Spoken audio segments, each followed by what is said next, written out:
የጽናት ድራማ እንግዲህ በተለመደው ሰዓቱ ተለቋል ማለት ነው። እንግዲህ ቤተሰቦቼ ትናንትና አልሰራሁላችሁም፣ በጣም ቢዚ ነበርኩኝ። ለዛ ነው ቤተሰብ። እንግዲህ ደስ የሚል ነገር አለ። በመጀመሪያ ነገር ግን ደግሞ የኪራ ጓደኛ እውነቱን ነግሮታል፣ ጠጥቶ እያሽከረከረ።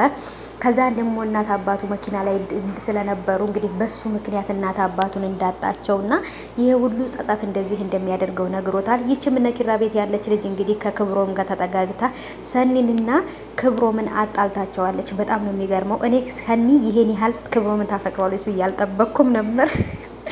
ሰላም ሰላም፣ ውድ የተከበራችሁ የቻናሌ ተከታታዮች እንዴት ናቸው? ከኔ ጋር ሁሉ ሰላም ነው። ሰላማችሁ ይብዛልኝ ባላችሁበት ውድ ቤተሰቦቼ። የጽናት ዩቲዩብ ቤተሰቦች ሰብስክራይብ በማድረግ ቤተሰቡ ነው ማለት ነው። ሰብስክራይብ ሳታደርጉ እንዳትከታተሉ ሰብስክራይብ አድርጉ ማለት ነው።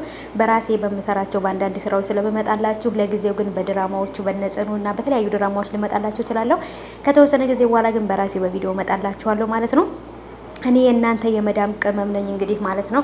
ስለዚህ አበረታቱኝ እላችኋለሁ ውዶቼ። ስለምታበረታቱኝም ደግሞ ሰብስክራይብ ስለምታደርጉኝ አመሰግናለሁ። ሁላችሁንም ክበሩልኝ፣ ፈጣሪ ያክብርልኝ።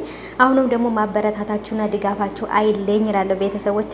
እና እንግዲህ የጽናት ድራማ ተለቋል። እንደምታውቁት እንግዲህ በተለይ ናሆሜ ምሩን እየተቆጣት ነው። ምሩ ስራ እየሰራች እየታመመች ስለሆነ ሰራተኛም ሊቀጥርላት ነው። እሷም ደግሞ መቀመጣት ወዲህ መስራት ትፈልጋለች እና እሱም ደግሞ የእውነቱን ነው። ምክንያቱም ልብ ላይ የልብ ህመም ወይም ደግሞ የልብ ኬዝ ያለባችሁ ሰዎች ታውቁታላችሁ። ስራ በጣም ጎንበስ ቀና ስትሉ፣ በተለይ ደግሞ ከባድ የልብ ህመም ያለባቸው ሰዎች ከባድ ነገር ከሰሩ የመሞቻቸውን ጊዜ እንደማቅረብ ማለት ነውና በጣም ከባድ ነው። ለዛ ብሎ ስራ እንድትሰራ ያደርጋትም። ኪራም ደግሞ እንግዲህ በተለይ ብቻውን እያወራ እሷ እኮ እንደዚህ አድርጋኝ በዚህ ወታ እያለ ብቻውን ያወራ ሲጀምር ማለት ነው። ክብሮም ማናት ብሎ ሲጠይቀው ያንተና የሰኒ ጠብ እኮ እየተለመደ ነው፣ እሷ እናንተ ናችሁ እንደ የተጣላችሁት ነበር ያለው። ምክንያቱም ጠባቸው የተለመደ ስለሆነ፣ አሁን ላይ ግን በከባዱ ነው የተጣሉት ማለት ነው። ምክንያቱም ቀንታለች። እሱም የሚያደርገው ነገር ደግሞ እሷ የእውነት የምታፈቅረው አልመሰለውም። ለዛ ነው እንደዚህ እያደረገ ያለው ወይንስ ለምንድን ነው? አንቺ እንደ ማንኛዎቹም እንደማቃቸው አይነት ሴት ነሽ ነው ያላት ማለት ነው፣ ልክ እንደ ሌሎቹ። እሷ ግን ከቅርበቱ አንጻር ከሚያደርግላት ነገር አንጻር የእውነት አፍቅረዋለች ብዬ ነው የማስበው ቤተሰቦች። የእውነት ፍቅር አለባት። ምክንያቱም የእውነት ፍቅር ባይኖርባት እሱ የሆነ ነገር ባደረገ ቁጥር አትቃጠልም ነበር ማለት ነው ቤተሰቦች። ግን ደግሞ እንደዚህ ቅጥልጥልጥል ግብግብግብ ስላለች ግን እኔ በጣም ደስ ብሎኛል። ምክንያቱም ፍቅር እንደያዘ ታውቅ ያለው ማለት ነው። ከዚህ በፊት ፍቅር በያዛቸው ሰዎች ሙድ ትይዛለች፣ ትቀልዳለች ማለት ነው። አሁን ግን መቀለድ የለም ማልቀስ እንጂ ማለት ነው። ፍቅር እንደዚህ በተዘዋዋሪ ነው። ከማትፈልጉ ሰው ነው ፍቅር የሚይዛችሁ ማለት ነው። ወይኔ ጉዴ ፍቅር ይዞኛል፣ ወይኔ ጉዴ እያለች እንግዲህ ከዛን ሱሪ ባንገት ለማውለቅ ነው እንግዲህ ከዚህ በኋላ የምትታገለው ከመርሳቷ የተነሳ አይምሮዋ ከሷ ከመራቁ የተነሳ ልቧም አይምሮዋም እሱ ጋር ስለሆነ ያለው ክብሮም እየጋ ስለሆነ ያለው ከዚህ በኋላ በቃ ምግብ አትበላ፣ ምግብ ይዘጋታል፣ እንቅልፋተኛ ምናምን በቃ ፍቅር እንዲህ ነው የሚያደርገው። እና ሶንዬና ክሩዬም ደግሞ እንግዲህ አብረው ስለሆኑ ኪራም ደግሞ በጣም ደስ ብሎታል። ከሚወዳት ከፍቅረኛው ጋር ታርቆ ስለሆነ ያለው በጣም ነው ደስ ያለው። ግን ደግሞ ቤት ውስጥ ያለችው ልጅ መቼ ነው የምትሄደው ከነሱ ቤት? እሷ ከዛ ቤት ካልወጣች አሁን ላይ ኪራና ጽናት ተስማምተዋል። ግን ደግሞ በሰኒና በክብሮም መሀል እየገባች ስላስቸገረችን ልጅቷ መወገድ ያለባት ከዛ ቤት መወገድ ያለባት፣ ከዛ ቤት መውጣት አለባት። እንዴ ስበብ እየፈለገች ከዛ ቤት በጭራሽ አትወጣም ማለት ነው። ምንድነው የምትፈልገው?